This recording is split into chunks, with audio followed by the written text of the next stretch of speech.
Y Dago, pues es decir, desde hace muchos años, guiado por su intuición y demás, ya ha constituido una experiencia enorme en hacer, no sé cuántos largometrajes llevas como productor y como escritor. 19 largometrajes. Es increíble porque, y la verdad es que se alegra uno mucho de que haya existido alguien que tomó la senda del cine comercial. Un cine que Dago ha inventado a su manera, apoyado por Caracol también, y apoyado no solamente como productor Caracol, sino también como divulgador.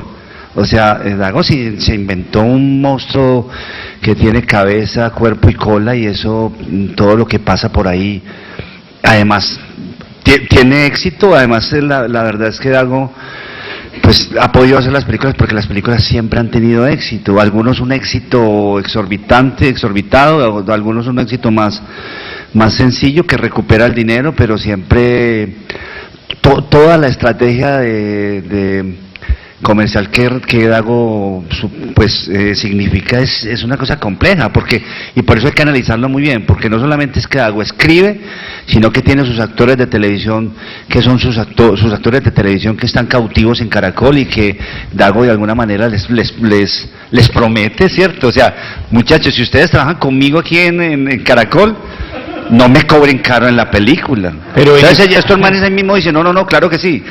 Y todo funciona como una maquinita tremenda que ha producido 19 largometrajes que además, pues quiero decir, hay que mirarlos porque detrás hay una empresa que ha sido muy eficaz. O sea, Dago no solamente es un escritor exitoso de telenovelas y de cine, sino que es un productor impresionante que ha logrado que estas películas existan. Y el otro punto de vista que de alguna manera yo represento, que es el otro cine que está en contracorriente de lo comercial, que es un cine que el cine colombiano en cierto sentido, hay una gente que se va por uno y otros nos vamos por el otro, y hemos tenido éxito también. O sea, en el sentido que hemos elaborado ese cine de autor, ha elaborado un lenguaje complicado, difícil, interesante, que ha producido películas que han ido a festivales y que de pronto no hemos tenido, o las últimas películas no han tenido éxito económico. Algunas grandes películas han tenido 5.000 espectadores, como Yo Soy Otro. Y Yo Soy Otro es una película de Oscar Campos súper interesante, y tu película, por ejemplo, es una película también de autor, ¿cierto? Entonces es muy clara la cosa, pero muy interesante esta confrontación, porque nunca la habíamos tenido, Dago. Pues es decir, nunca te habíamos cogido así en esta encerrona a que nos cuentes también. Es que esa es la pregunta que yo tengo también, o sea, porque venías de lo personal y usted se me estaba volando hablando de Dago, al final pues por fin pudo hablar de sí mismo. Yo quiero saber cómo se siente Dago con este personaje que se ha ido creando como de Dago. Si es a favor o con la anuencia de Dago. ¿Qué se siente ser Dago? Bueno, buenos días todavía. Una precisión, Víctor, yo no vuelvas a decir en público que yo le digo a los actores, corren el paquito y lo llevo en televisión, porque me va a traer problemas serios y además no corresponde a la verdad. Es más, creo, y un poco la experiencia, haciendo como un alto en eso, creo que tengo la experiencia y soy un convencido de que realmente en Colombia el Star System no funciona como elemento de atracción del público a las salas de cine.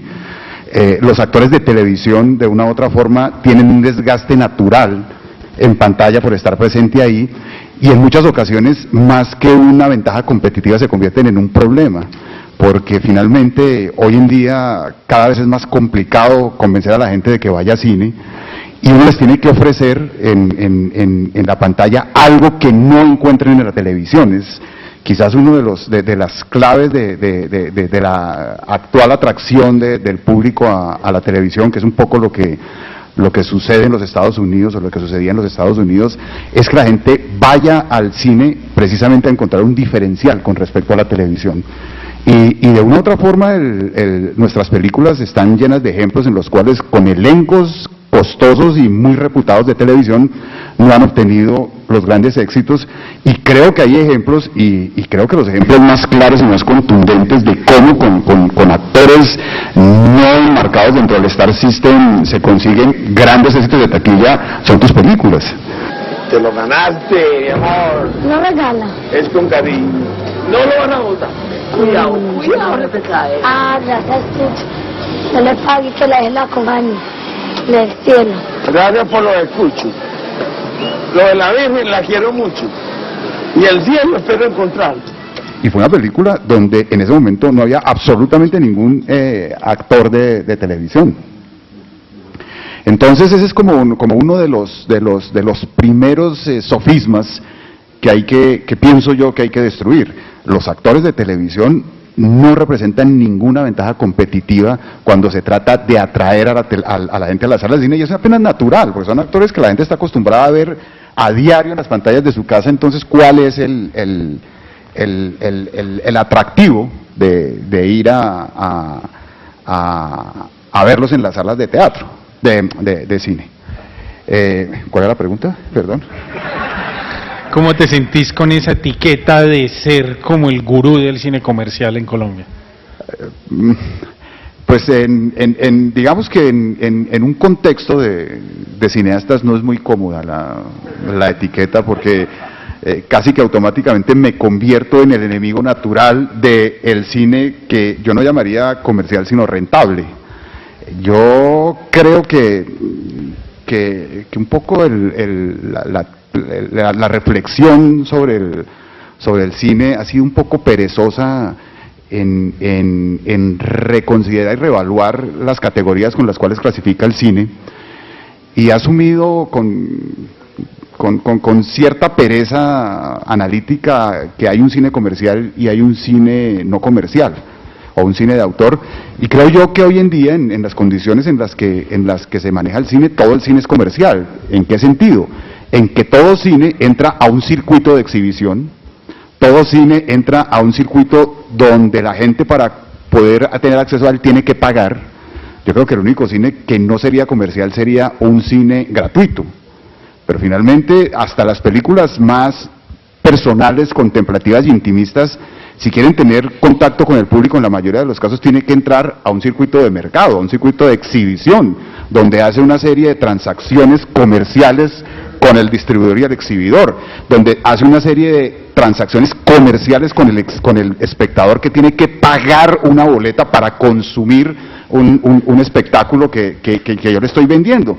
Y en ese sentido, cualquier película que se ponga en pantalla se convierte automáticamente en una película comercial en ese sentido. Martín, pero el público... ¿Cuál público? ¿Cuál público? Si nadie nos está viendo. Anoche perdimos 5 puntos más en menores de 15 años, clase baja, y eso ya es gonzoso. ¿Qué mierda es esta que no la ven ni los pobres? Ahora, lo que creo es que hay películas rentables y películas no rentables, y también creo que hay una diferencia grande entre con cuáles objetivos juego yo cuando hago una película y cuáles objetivos juego yo cuando hay otra. Yo creo que en Colombia todas las películas son de autor, porque a mí me causa curiosidad cuando aquí hablan en Colombia de cine independiente.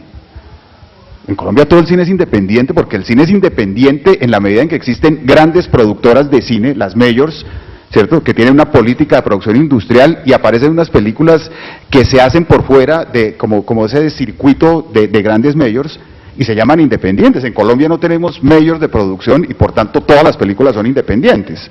Y al ser todas las películas independientes, casi que todas las películas son de autor. Ahora, cada autor escoge, ¿cierto?, por qué camino transitar.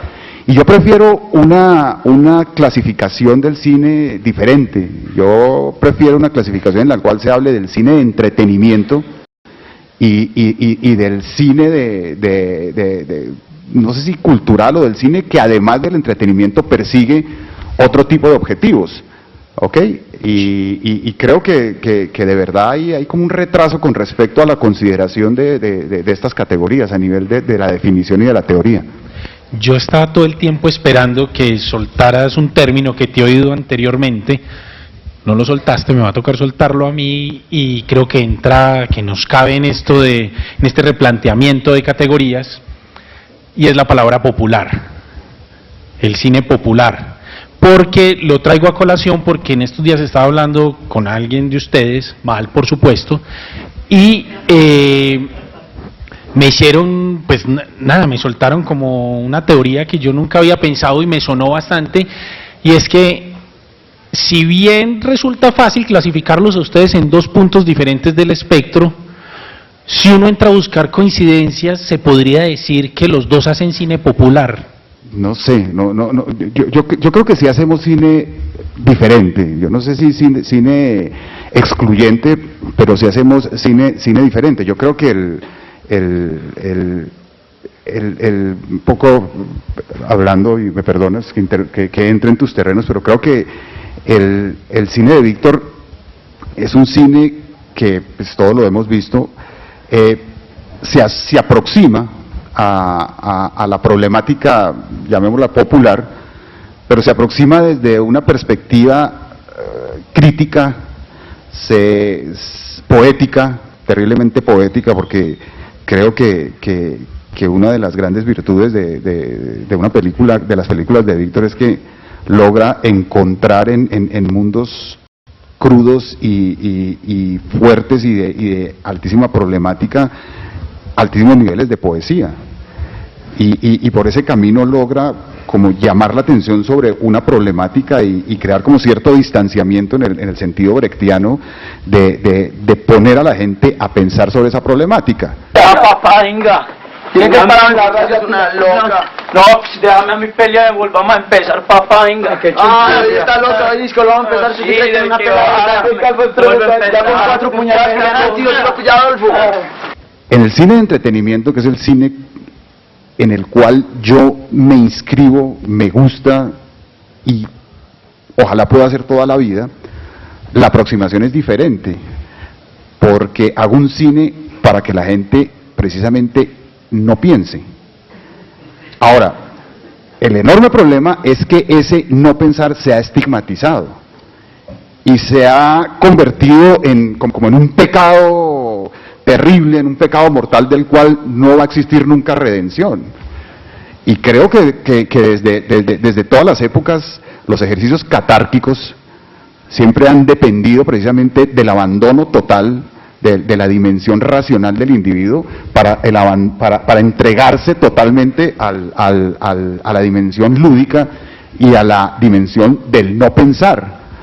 Y desde esa perspectiva hay una cantidad de conceptos que se tienen que resignificar, conceptos como el estereotipo, conceptos como la repetición y la redundancia, porque finalmente los ejercicios emocionales siempre están directamente ligados a ejercicios de reconocimiento y no de conocimiento, de volver a reconocer lo que ya conozco. Es como cuando se va a bailar, cuando uno va a bailar, ¿qué le gusta bailar? Lo que ya se sabe, lo que ha escuchado 50, 100 veces. Uno cuando va a bailar y le ponen un tema nuevo, no baila porque no lo conoce. Oiga, mano, de...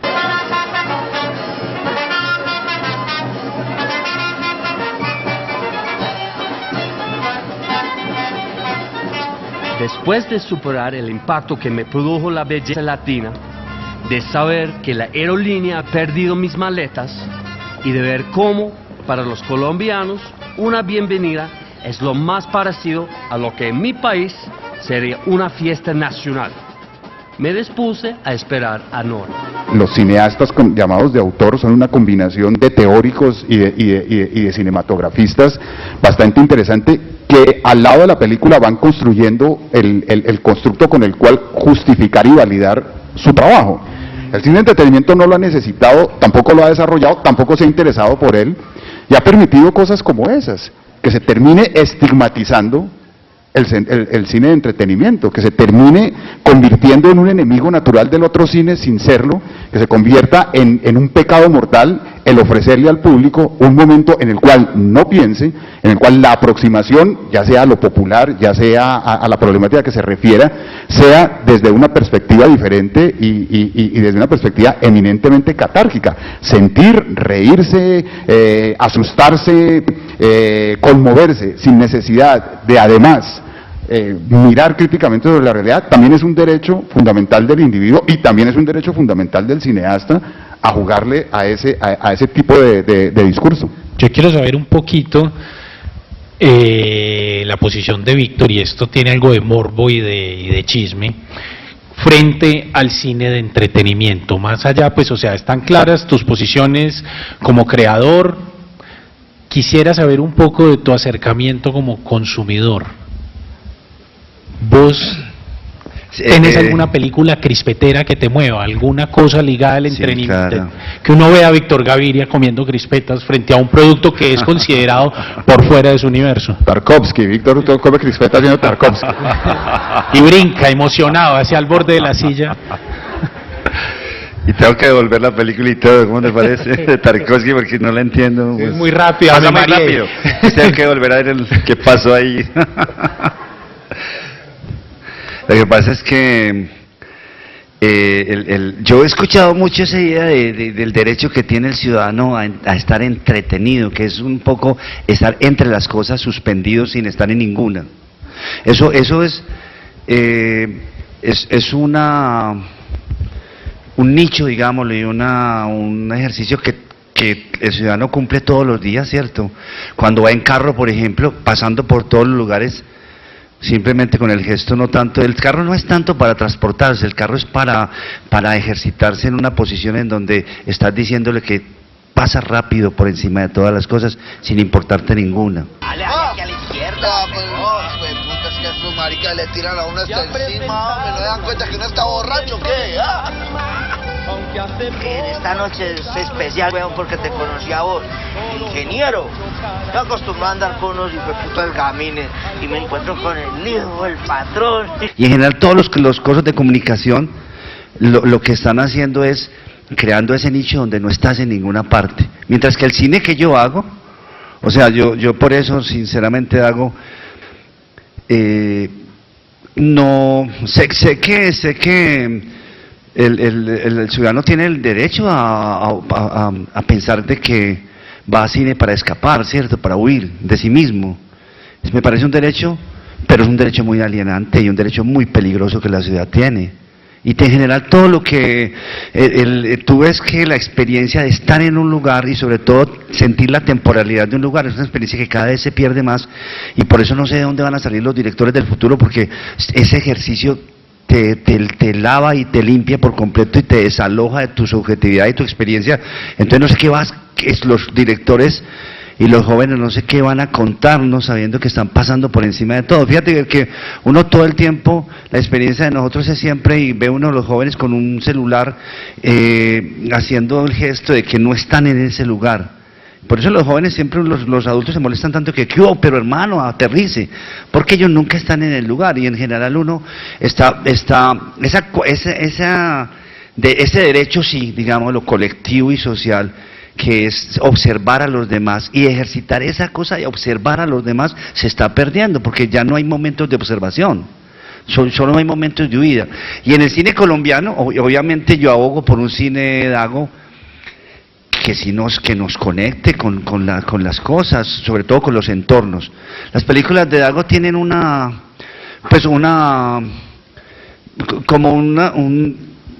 contradicción interesante, porque a veces Dago cae a mundos o escribe sobre mundos que son barrios bogotanos, de una clase, digamos, que todavía está institucionalizada más o menos, no es la exclusión, y son unos entornos, digamos, fotográficamente súper interesantes, sobre todo en las películas anteriores, y en general siempre hay entornos muy interesantes, pero esos lugares no están indagados por la película, están un poco como cosas de cartón detrás, y entonces para el espectador es una decepción. Para el espectador que yo sueño, es una decepción tremenda, porque uno quiere saber dónde está, cuál es la cultura, digamos, lo que hace que una persona esté rodeado no solamente de cosas físicas, sino de culturas, de lenguajes.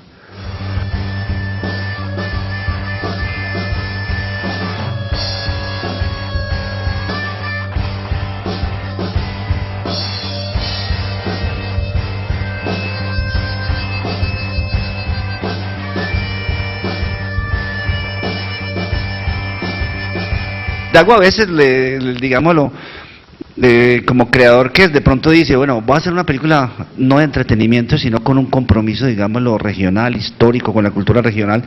Las ha hecho, pero el ejercicio de no haber, de no tener eso, lo hace que las películas serias de Dago sean unas películas muy poco serias. Bueno, y te hacía una pregunta, pero como, y te digo ya, esta es la parte light, como espectador te permitís en algún momento una grieta dentro de ese cine comprometido, o solo ves cine comprometido? Es que uno cuando va a las películas americanas, uno se instala. Dame un título. No, las que vos quieras. Yo veo mucho cine americano y me gusta, en general, ¿qué última película?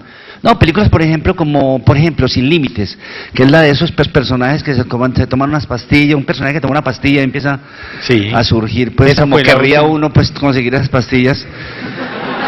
No, y en general a mí me gusta mucho ver el cine americano porque me ejercito, digámoslo, en la experiencia de poder, porque te digo, yo no sé bien tus películas cómo analizarlas, pero el cine americano lo que te muestra, vos sentís el corrientazo inmenso de 50, 60 millones de dólares en la pantalla, y eso te levanta de la silla a cada plano y estás diciendo, es una experiencia de poder, lo que uno vive en las películas americanas, del poder de mirar por todos lados, las cámaras entran y salen de las cosas, las cámaras se levantan, en general los personajes están todos buscando el poder, todos los estereotipos de poder, o sea, eso es lo que nos gusta a nosotros del cine americano, y nos prometen que hay un lugar en donde ese poder existe y es posible acceder a ese poder.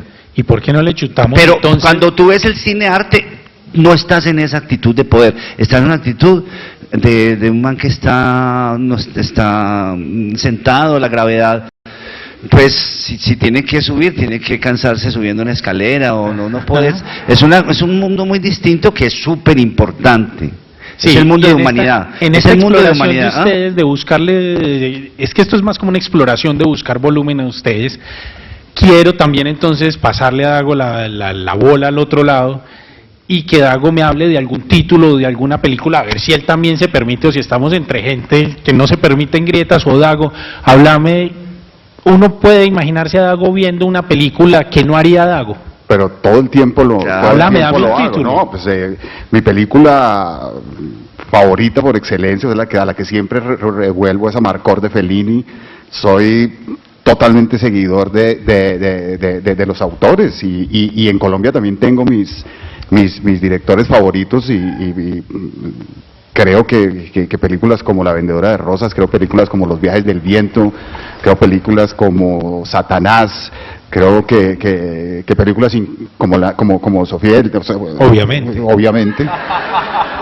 Creo que películas como La Sirga, que es una película que me gusta mucho, una película como La Playa, que me gusta mucho, las veo y las disfruto. Yo no soy excluyente en ese sentido, y creo que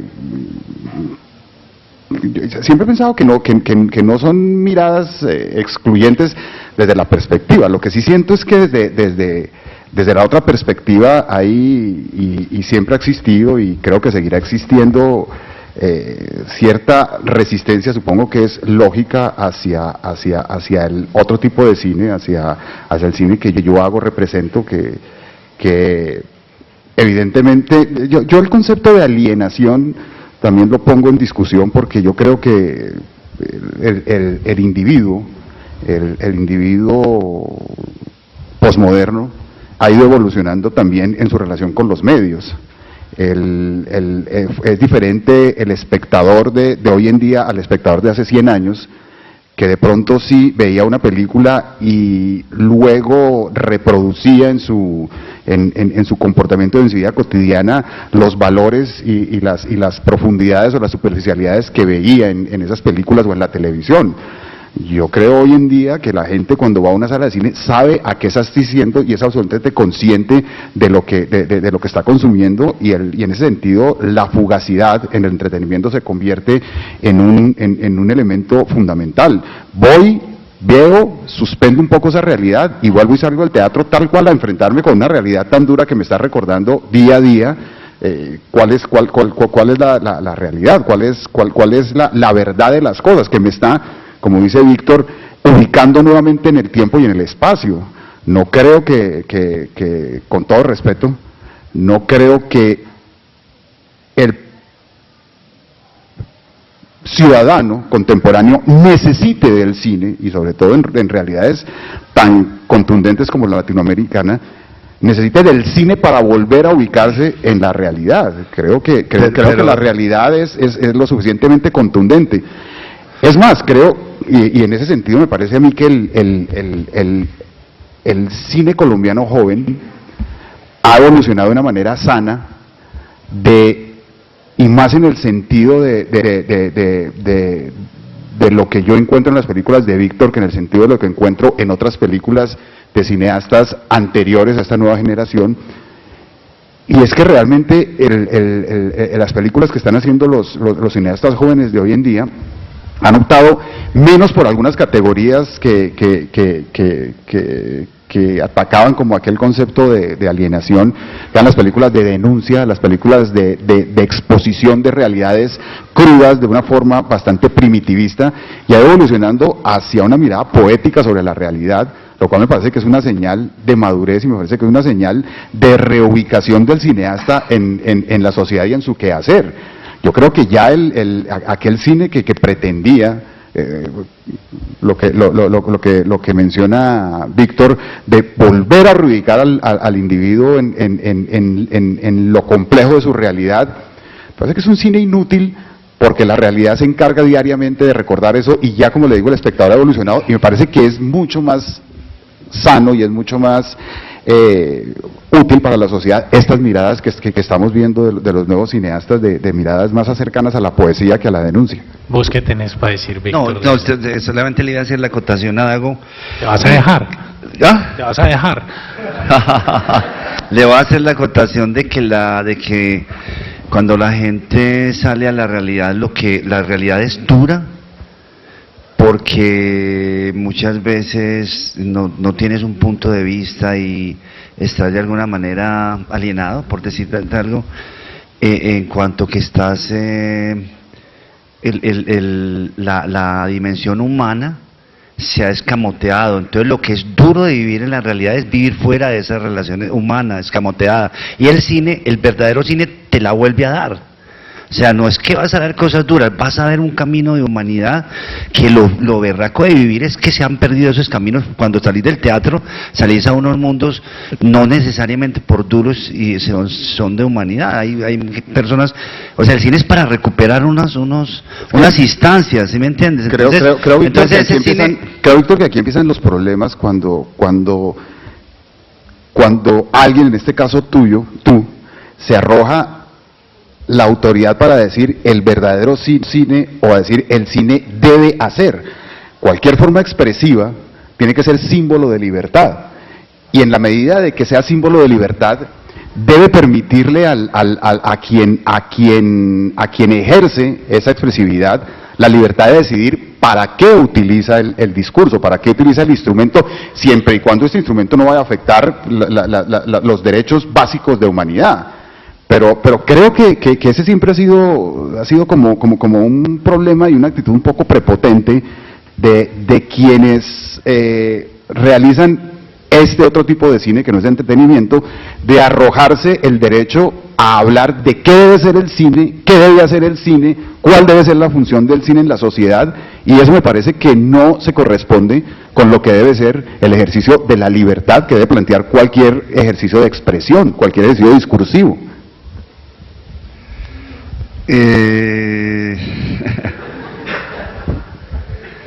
Digámoslo, pues yo me doy cuenta, digámoslo, en las películas de entretenimiento, es que hay muchos rangos, digámoslo, en esas películas, lo que se te ofrece, pero a mí me da la impresión, Dago, que en tus películas hay un reconocimiento sobre unos estereotipos y unos clichés, y en ese sentido es cierto. El espectador está muy contento, muy bien instalado ahí, y de alguna manera va a celebrar un lugar donde se instala ahí y reconoce unos principios y ahuyenta a otros, y es un refugio de seguridad. Entonces, Dago, eso no creo que sea libertad. Pero ¿por qué reconocerse? ¿Por qué encontrar en el reconocimiento comodidad? Tiene que ser, no es un ejercicio de libertad. Nosotros tenemos derecho, no, obviamente obviamente el derecho a que exista todo tipo de cine es muy, muy importante, que exista todo tipo de cine. Pero, por ejemplo, yo te hablo de una película, Dago. Estamos aquí para hablar de cosas concretas. Hermano, diga lo que quiera, que yo estoy acostumbrado a que me den y me den y me den y me den y me den. O sea, conmigo puedes decir lo que quieras, que ya me lo han dicho todo, hermano. O sea, que ya te lo he dicho todo, ¿no? No, sino que realmente son posiciones distintas y... Pero no, obviamente te digo, Dago, las películas tuyas tienen un equipo complejo, tienen directores que arriesgan cosas, tú mismo estás arriesgando de guión a guión cambios, o sea, Dago no es solamente un productor, Dago es un escritor, un guionista y tiene toda una elaboración y evolución en eso y demás. Pero Dago, mira, estuve viendo La Captura porque es una película tuya que tú te sales un poco del entretenimiento y haces una película seria. Permiso para hablar, mi capitán. ¿Qué pasa, cabo? Tenemos una novedad. esa película yo creo que tiene un enorme valor porque fue la película que puso de acuerdo a la crítica y al público. No le gustó al público y no le gustó a la crítica. Entonces creo que es la primera película donde realmente público y crítica han estado alineados y han logrado conseguir el consenso con esa película. Es el trabajo de...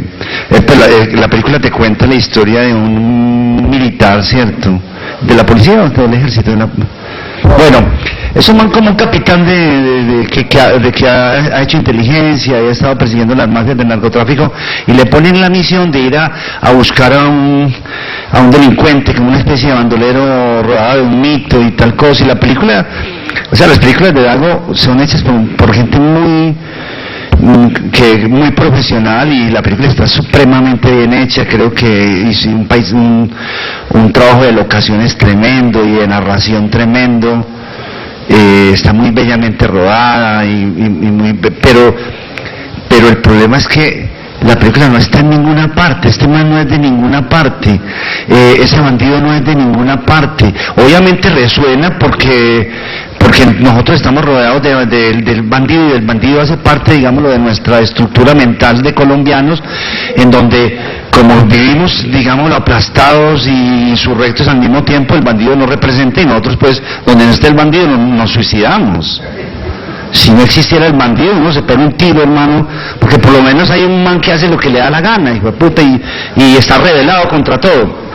Pero es un desperdicio la película porque primero pasa por los lugares y los lugares no hablan, porque en parte también porque hay una música todo el tiempo, pero los lugares no respiran con el sonido. Es que el cine es esa mezcla mágica entre un sonido, entre unas imágenes de sonido y unas imágenes visuales que te hace presente el mundo y el mundo empieza a hablarte, la gente que pasa, lo que se dice, la música, etcétera.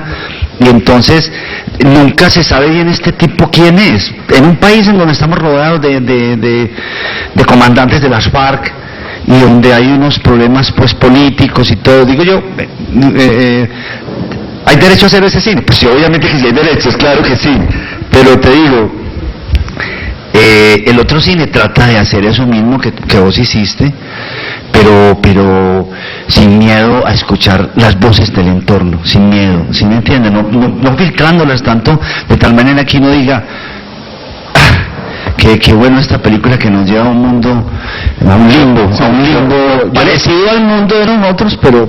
Yo lo que creo, Víctor, un poco pues, sacándote de la incómoda situación de tener que hablar de las películas mías, y tampoco, pues, por principio no defiendo mis películas y no escucho y no defiendo, pero creo que y como no sé si valga la pena llevar en otro sentido la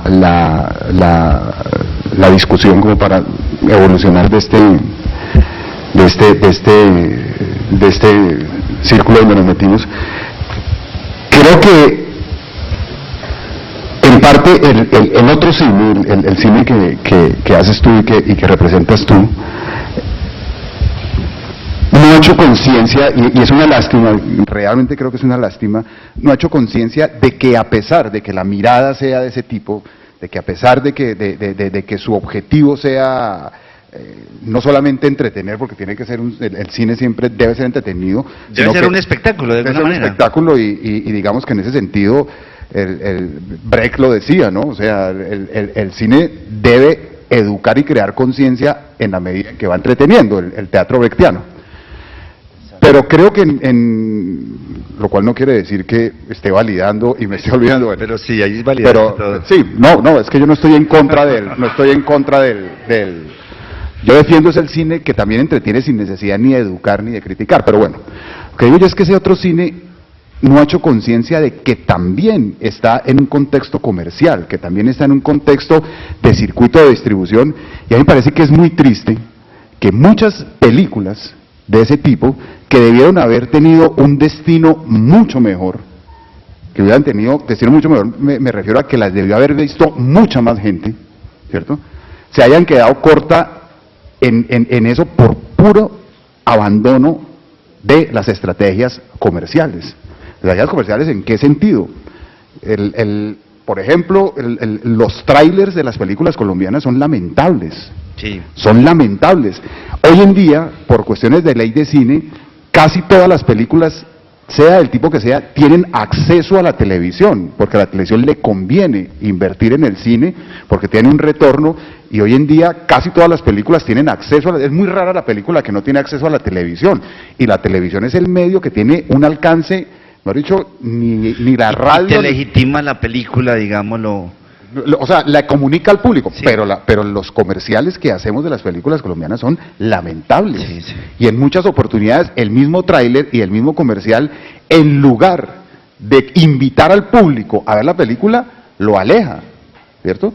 Y en ese sentido es donde hablo yo que el cine llamado de autor, aunque yo creo que en Colombia todo cine es de autor, aquí no tenemos empresas que hacen cine de manera industrial, porque ni siquiera las que hago yo las hago de manera industrial, o sea, yo soy lo que son mis películas, o sea que cada que hablas mal de mis películas me estás dando es duro a mí también, Víctor.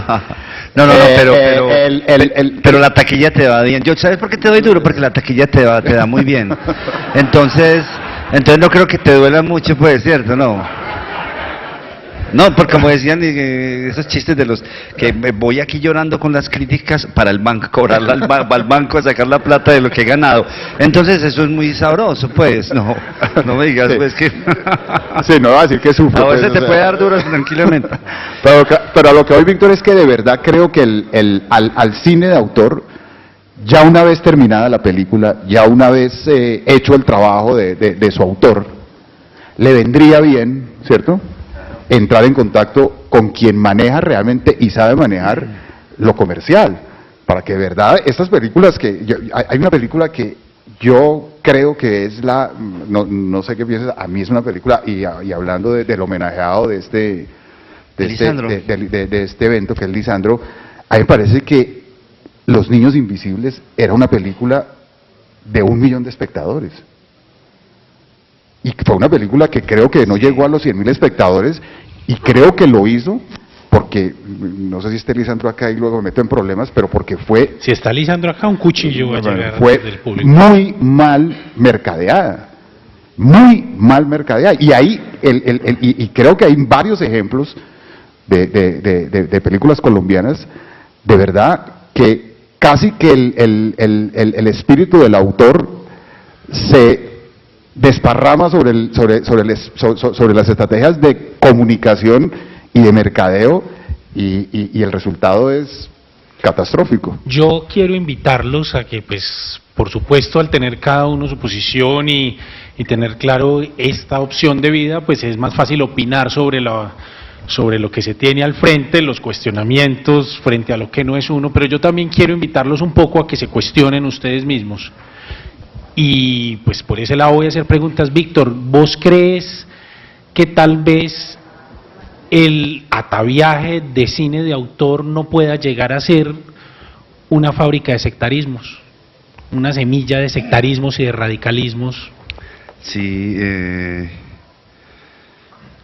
obviamente, digámoslo, yo no lo hago desde que era amigo de Luis Alberto Álvarez, crítico, cuando empezamos a hacer, yo empecé a hacer cine con mis amigos y todo, a pesar de que éramos tan amigos, yo ahí mismo me retiré, digámoslo, de esa posición crítica de Luis Alberto, que le daba tan duro a las películas colombianas, y desde entonces soy un solidario con todos los realizadores colombianos. Y no, ahora porque estamos en este dilema, en este debate, pero nunca la posición mía ha sido estigmatizar una película, además. Nunca lo hago, pues, nunca lo hago, pero el camino del cine colombiano, el camino de estos grandes, de estos jóvenes autores como Ciro Guerra, como Oscar Luis Navia, como Vega, es un camino como Mendoza, como Rubén Mendoza, es un camino que nos está mostrando que ese camino de autores no está equivocado para nada. Entonces, no sé si hay gente, no sé, me imagino que hay gente que pues a partir del cine de autor estigmatiza y dogmatiza, pero no es el caso mío, te lo digo que no. Incluso este festival, por ejemplo, es un festival en donde nosotros respetamos todas las películas y a sus espectadores, porque todas las películas tienen detrás unos, por ejemplo, tu película. Cuando vi, ¿cómo se llama tu película? Sofía del Terco. Dale, ponela como quieras. ¿Cómo se llama? Sofía y el Terco. Sofía y el Terco. El público, era un público que fue a verla y no sé si coincidió y sabía de qué era la película, pero estaban felices de encontrar una película que no tuviera violencia y que no hablara de narcotráfico ni de guerrilla. La gente suspiraba y comentaban, hermano. Era un rumor completo, y cuando salimos de la película la gente estaba feliz de que hubieran hecho una película sin eso. Es que, y por ejemplo yo la critico, pues, ¿sí me entiendes? Por ejemplo tu película yo la critico, pues sí, pero yo por ejemplo digo, pero ¿cómo es posible que hagan una película sin referencia a nada? Qué cosa tan berraca.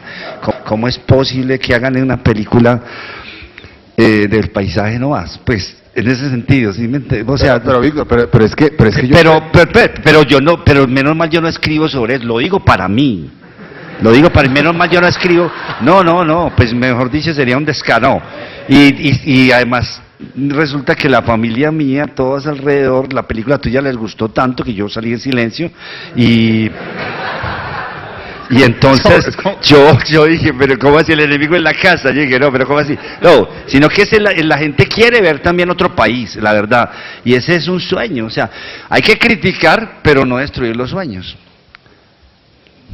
Yo creo que hay en el discurso de Víctor lo que yo llamaría una nostalgia moderna, en una época en que ha estallado de forma inevitable la posmodernidad.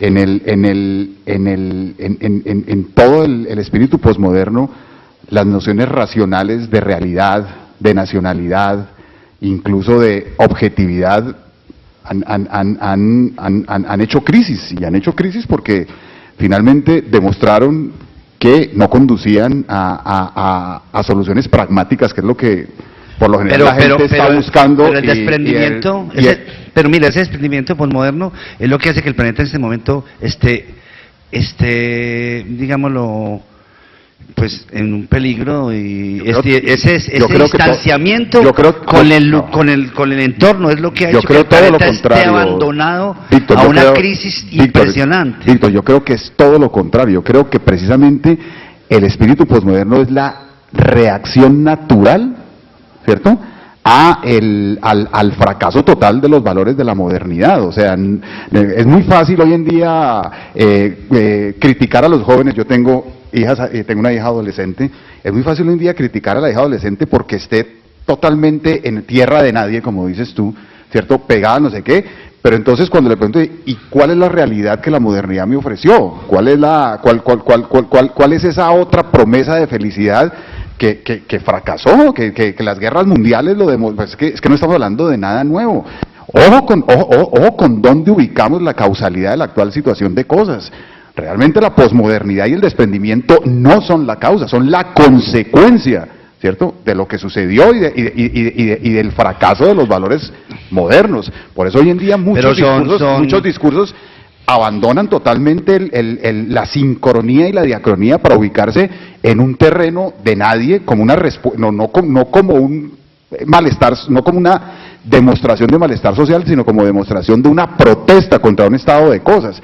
Y uno no puede sucumbir a la nostalgia moderna, ¿cierto? Y pensar que es que hay bueno, es el discurso pero mira, el materialismo histórico. Pero por ejemplo, yo voy a los barrios de Medellín haciendo casting y todo eso, digámoslo, en toda esta población de Medellín que no está en el consumo directamente o que tienen una relación lo más de particular, y en ese sentido no es una nostalgia ni mía moderna, es mucha gente que vive en esa actitud moderna. Vos vas a los barrios y en los barrios todo el mundo está pendiente de todo el mundo, y se cae una naranja y todo el mundo ahí mismo la escuchó, la oyó, una ratica pasa a la calle, todo el mundo, y esa ratica buscando su melona, ¿para dónde irá? Todo el mundo pendiente de todo. Están en un entorno, están aterrizados por la necesidad. Entonces esas cosas, o hay otra gente que está en otro lado, está pasando por encima de todo, no ven a nadie, y eso es peligrosísimo, no tener observación sobre lo que hay, es el olvido de lo público. Es que lo tremendo de eso que tú dices es que lo público ya no existe, porque lo público es el lugar donde se publicitan las personas y las cosas, mientras que están en un lugar de nadie, en un limbo total. Y yo sé que es bueno vivir en los limbos, yo lo he experimentado mucho también, y es muy bueno.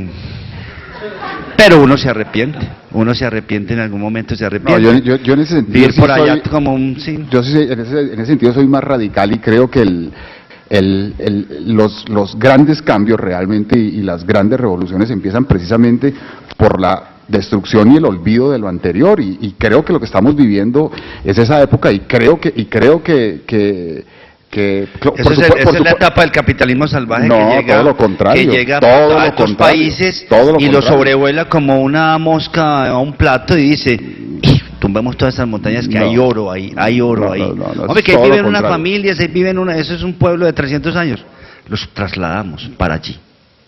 Entonces es una vaina, hermano, es una vaina de desconocimiento de todos los lugares. Estás llevando no, pero esa es la posición a una cosa de geopolítica que ahí estamos hablando de otra cosa. Estamos hablando de estar en un lugar o no estar en un lugar. Yo abogo por un cine que esté en un lugar. O una diacronía. ¿Sí?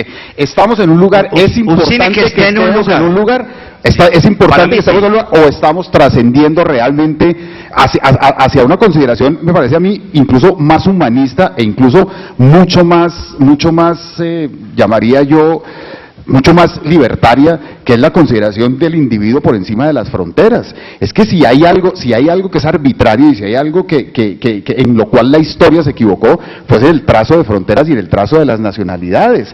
Precisamente el problema del capitalismo salvaje y precisamente el problema de estos imperialismos es haber elevado la nacionalidad a la categoría, ¿cierto?, de objetivo fundamental del individuo, al objetivo fundamental de lo público. Hey, I'm talking to you.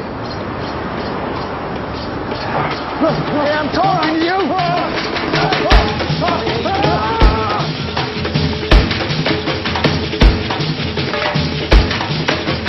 Lo público debería, ¿verdad?, involucrar no las nacionalidades, no las particularidades, no el aquí y la ahora, sino el ser humano, el espíritu humano, ¿cierto? Cuando nosotros empezamos a reconocer que somos, que pertenecemos a una nacionalidad, ¿cierto?, empezamos realmente a excluir y el valor de la solidaridad y de la confraternidad. ¿En qué terminó después de las guerras mundiales? En nada. Déjenme, yo los paro un segundito para hacer una contextualización, por si alguien llegó tarde al auditorio, llegó tarde al streaming. Esta se supone que es una mesa de cine, estamos hablando de cine, pero para que se den cuenta cómo los apasionamientos a veces frente a cosas que simplemente parecen la narración de una historia, cómo todo termina teniendo raíces más profundas y se nos va enredando y nos va apasionando. Y también por ese mismo lado les quiero voltear la torta, porque estamos erigiendo este sofá como pues dos posiciones muy claras, pero de todas maneras, ustedes son unas personas con nombre consolidado, con obra consolidada, y yo los quiero poner a que se pregunten también un poco en otro eje, y es, con todo el respeto, en Colombia siempre decimos con todo el respeto antes de decir algo que va a ser desagradable, pero ustedes se han asumido como vacas sagradas en alguna medida. O sea, ustedes son o no, ustedes son nombres y son conscientes que tal vez la reacción venga es hacia el futuro, hacia los que vienen abajo. Han llegado a pensar en eso. Bueno, a Dago le dicen mucho, le dan muy duro con esto, y es que pues como si la existencia de Dago implicara que no existieran otras cosas, como un árbol que crece grande a su alrededor no puede crecer nada más. ¿Existe esta posibilidad también para Víctor, o no? Que te pase algo así como García Marquiano, que decían la existencia de un personaje consolidado, con una obra, con una personalidad representativa, mata unas generaciones, las más cercanas, por influencia, por fuerza, que nunca llegan a equiparar su obra. Pues, digámoslo, ya te achascan versos que no son tuyos. El ejemplo de mis películas también ha malogrado a mucha gente, porque ha pensado algunas personas que ese es un cine directo e inmediato, sin elaboración, y entonces por la fascinación por los sicarios, los pistolocos y todo. Y yo veo que hay gente que cree que salen a la calle y con 2 o 3 personajes de estos y ya creen que están haciendo una película, porque ha sido un mal ejemplo en ese sentido. Pero las películas nuestras son supremamente difíciles de hacer, son elaboradas, complicadas. Que lo digan tus productores. No, y en parte yo, cuando hablamos con Dago y todo, pues es patética mi situación de que no hago películas, pero la disculpa es que a veces son difíciles de montar, sobre todo con actores naturales y todo eso. Tu muñeca, sí señor. Pero no es que estoy trapeando. Ah, pues yo que iba a saber que estabas trapeando. Ah, sí, usted nunca se da cuenta aquí de nada. Y entonces ha creado una falsa imagen de que son películas que no necesitan trabajo. Ha producido un espontaneísmo en unos realizadores muy tremendos, y también ha producido una fascinación por los victimarios. Como quien dice, a veces yo me escandalizo en unas películas con una gente tan mala, hermano, qué cosa tan berraca, unos sicarios tan inhumanos, tan despiadados, veo yo en unos cortos de universidad, que son un poco como siguiendo la ruta de Rodrigo D. y demás, cuando en el fondo, pues yo creo que en Rodrigo D. casi no hay nadie despiadado, en el sentido, hay alguien que está descolocado existencialmente, pero no existe esa maldad tan gratuita. Y ustedes ven que en Rodrigo D. los actores hablan más bien pasito, casi nadie grita ni nada, cosa que ocurre tanto en el melodrama de televisión y en la dramaturgia de televisión.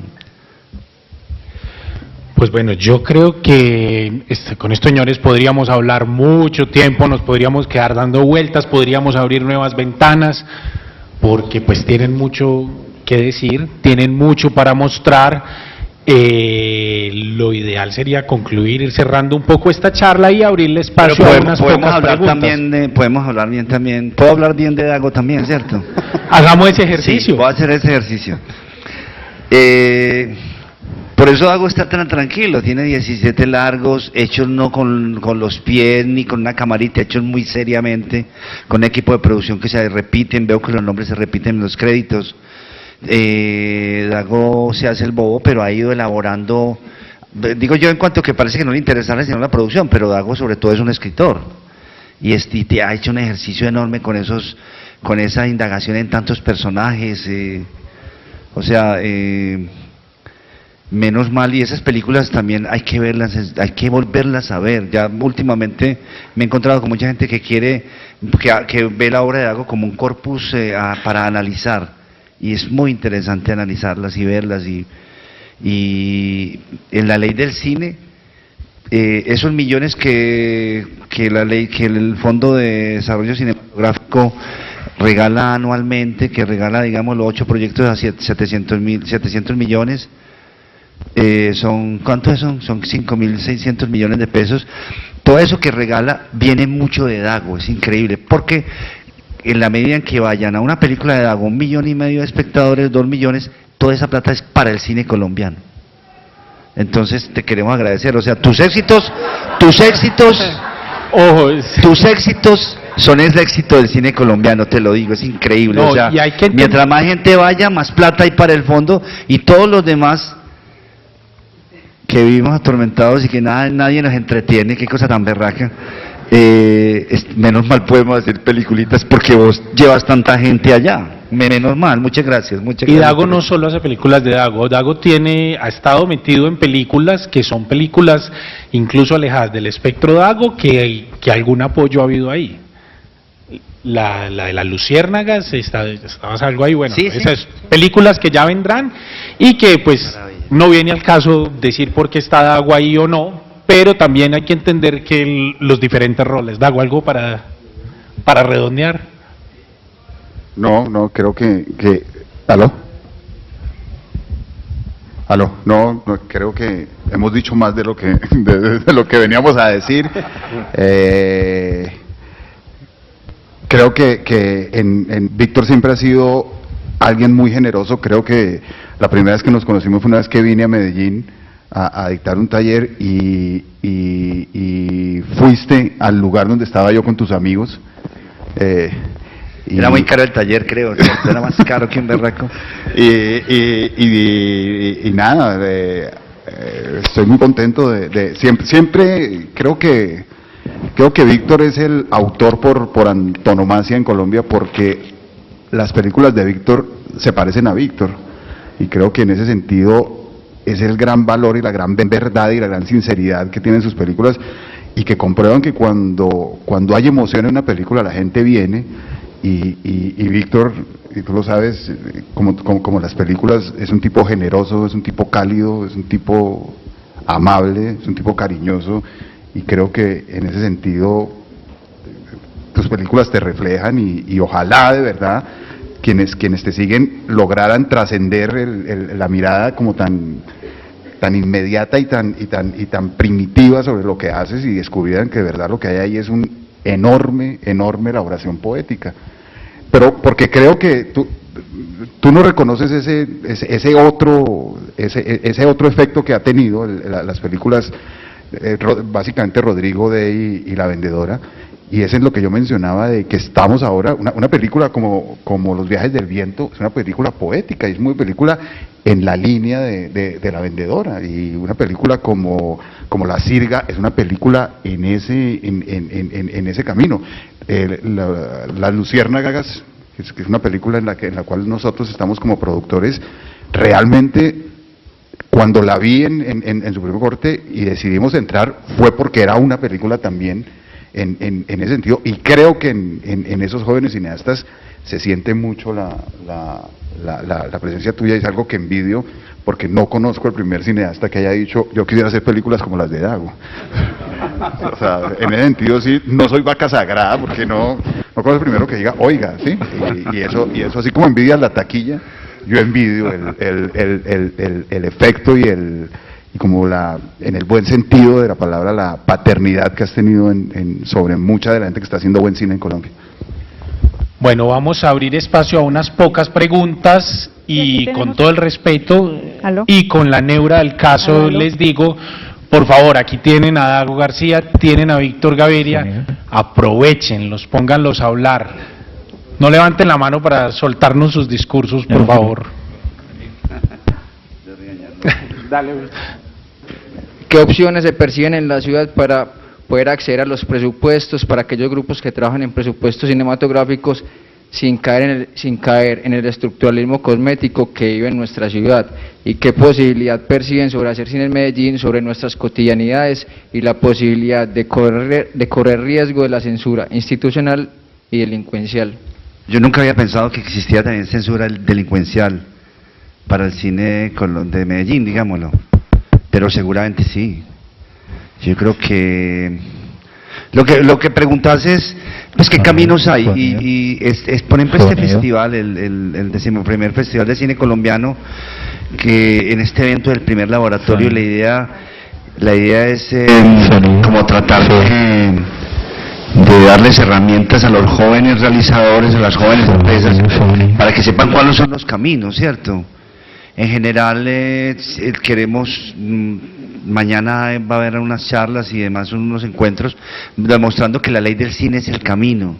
Eso que se llama ley del cine, que son unos millones de dólares anuales, como no sé cuántos, como 4 o 5 millones, ¿cierto?, de dólares, o un poco más, 8. Como 7 u 8 millones de dólares, esa plata que salen de los espectadores, que van al cine, a todo el cine comercial, esa plata es la que ustedes tienen que aprovechar, y esa plata está ahí expuesta para cogerla a través de convocatorias. Entonces hay que despertarse y despabilarse, saber que ese es un camino, y es casi el único camino. Digámoslo, ahorita que estamos hablando con Mauricio Cuervo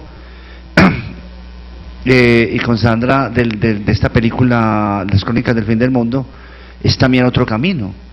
O sea, reducen, por ejemplo, Mauricio, un poco molesto de no haber ganado esos premios en cinematografía, me imagino, ¿no?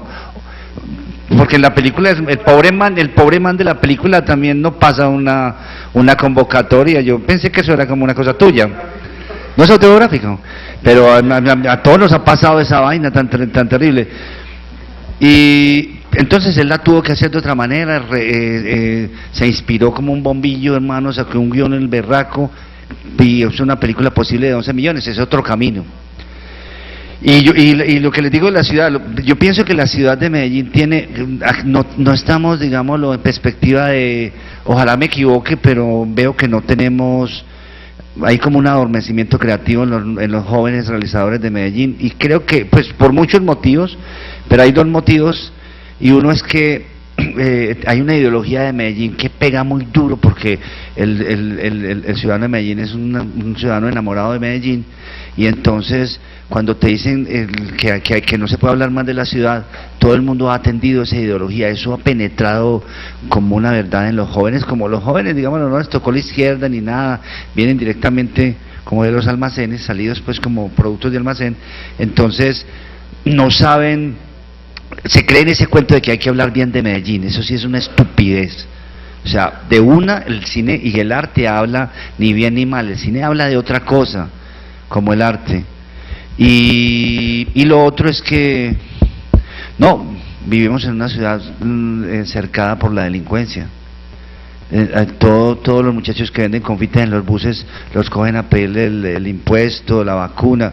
Entonces, olvídate que hace rato no hacemos películas. Yo, por ejemplo, voy a hacer una película, si Dios quiere, el año entrante, y te voy a tener que negociar con todos estos manes, no sé cómo. Muy posible que las Bacrim me digan, don Víctor, venga que aquí necesitamos hacer arte. Y yo les digo, hagamos arte para el pueblo. Es muy posible que me digan eso, porque ellos han sustituido todo, hasta la recreación. Hay una cosa que es triste, y en ese sentido nosotros estamos haciendo en Caracol Televisión una serie que se llama La Selección, y empezamos grabando aquí en Medellín la historia de Higuita, y al segundo día de grabación nos tocó irnos de Medellín porque nos cayeron ¿Les pidieron mucha plata? Les pidieron, ni siquiera mucha plata, nos pidieron, creo que era 500.000 pesos por día, pero pues terrible tener que, además eso es delito, mejor dicho, se formó un mierda, y nos tocó irnos a hacer Medellín en Cali. O sea, solamente pudimos hacer 3 capítulos en Medellín bueno, la intención nuestra era retratar Medellín, Cali y Barranquilla, y nos tocó irnos de Medellín por eso. Aquí, para mirar otro ángulo también de esto, vale la pena decir que Medellín es una de las ciudades más afortunadas en cuanto a presupuesto para estímulos para la creación. La Secretaría de la Alcaldía tiene un presupuesto muy alto que cada año reparte unos premios por concurso que son equivalentes, muchos e incluso superiores a los que da el Ministerio de Cultura, y cada año hay unos premios que están abiertos para quienes viven acá, que tienen que presentarse, tienen que concursar, tienen que medirse, pero en comparación con las otras ciudades hay un panorama bastante privilegiado en cuanto a eso. Mira, yo les quería preguntar a los dos, ¿cuál es la película más difícil que han hecho y por qué? Pues la película más difícil que les ha tocado hacer, y que nos hablen pues como es una cuestión pues también como de aprendizaje para nosotros entender esos errores en los que han caído y nosotros no recurrir en ellos pues, y además que son dos ámbitos muy diferentes, entonces creo que ahí hay algo interesante entre las dos partes.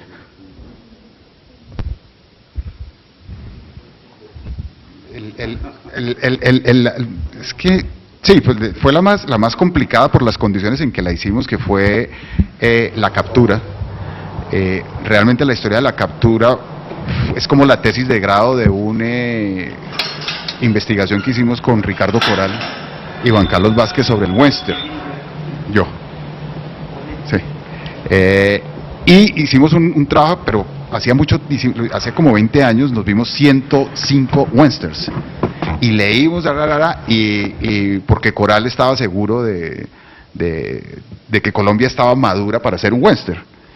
Porque el western es un género de sociedad en formación, donde todavía la ética y la ley no se han establecido claramente, y está ese territorio de nadie donde para algunas cosas funciona la ley es más fuerte y para otras empieza a asomarse la institucionalidad. Y Coral decía que Colombia estaba en un proceso de desintegración que se parecía mucho a los procesos de formación, donde también había una legalidad y una ética que se estaba diluyendo y una reaparición, bueno, las condiciones eran parecidas, y entonces dijimos en ese momento, puta, nosotros después, lo que pasa es que eso lo estamos haciendo hace 20 años, todavía no estábamos haciendo películas como con la frecuencia que las vemos haciendo. Coral decía, esto lo tenemos que volver, el producto de esta investigación lo tenemos que volver película, porque si no nos quedamos es como teóricos hablando mierda y no convirtiendo esto en una realidad cinematográfica. Y siempre me quedé con eso en la cabeza y dije, el día que una película me dé para hacer dos, me voy a gastar una plata en una película que de entrada sé que probablemente va a tener muchos problemas de distribución y muchos problemas. No fue fácil lograr que la pusieran en pantalla, por ejemplo. Y la hicimos, y la hicimos como la queríamos hacer. Entonces queríamos un pueblo donde hubiera una sola calle y fuera una calle no pavimentada. Y duramos como 5 meses hasta que alguien nos dijo, mire, hay un pueblo que se llama Puerto Guadalupe en el Meta, donde usted tiene esa calle, y es un pueblo que tiene puerta. Y es un pueblo que queda donde se acaba Colombia, o sea, se acaba Colombia y usted anda 8 horas más en carro y llega a ese pueblo. Y es un pueblo donde es zona paramilitar, donde hay que ir a pedirle permiso al paraco para que deje filmar. Y es un pueblo de 350 habitantes, y usted llega con una tropa de 50 personas. Entonces logramos una cosa, el productor logró una cosa que fue muy interesante, y fue que en cada familia nos recibieran a 2 miembros de la tropa dándonos habitación y alimentación. Entonces no solamente nosotros resolvíamos porque no habían hoteles ni nada, nosotros resolvíamos la alimentación y la dormida, sino que la familia se ganaba un dinero que nos iba a ganar de alguna forma. Y eso fue terrible el día que se acabó la película, porque ya todos se sentían hijos de cada una de las familias, y eso era, lloraban, abrazaban, porque los adoptaron, o sea, allá iban al rodaje y que ya está el almuerzo, le decían al sonidista, entonces, sonidista que corte y todos a almorzar, y bueno. Y fue difícil, pero fue difícil por las condiciones, pero fue una experiencia, creo que en este sentido me acerqué a algo de lo que logras en los rodajes tuyos, porque sé que los rodajes tuyos, tan importante como el resultado, es el proceso y la convivencia y la experiencia que implica la película. Para cerrar una anécdota sobre ese pueblo, el actor principal es Juan Pablo Franco, que ha vivido mucho en México. Y ese pueblo se llama Puerto Guadalupe y está consagrado a la Virgen de Guadalupe. Y tienen la Virgen de Guadalupe en la iglesia, y el día de la Virgen de Guadalupe hacen una procesión con la Virgen de Guadalupe. Y Franco me decía, puta, ¿por qué en el culo de Colombia hay un pueblo consagrado a la Virgen de Guadalupe que es mexicana? Yo no entiendo, puta, y él vive en México, o vivía en México en esa época, y yo no entiendo cómo la Virgen de Guadalupe llega acá. Un domingo que nos hacíamos rodaje me dijo, nos vamos a buscar habitante más viejo del pueblo y le preguntamos qué es lo que sucede. Nos fuimos y buscamos, no, el señor no sé qué, buscamos al señor y el señor nos contó la verdad, y es que el pueblo se llamaba Puerto Guadalupe porque era el cuartel general de Guadalupe Salcedo en las guerras de los años 50. Era tan escondido que ahí Guadalupe Salcedo se escondía y organizaba los ataques. Y con el tiempo la gente hizo el tránsito de Guadalupe Salcedo a la Virgen de Guadalupe.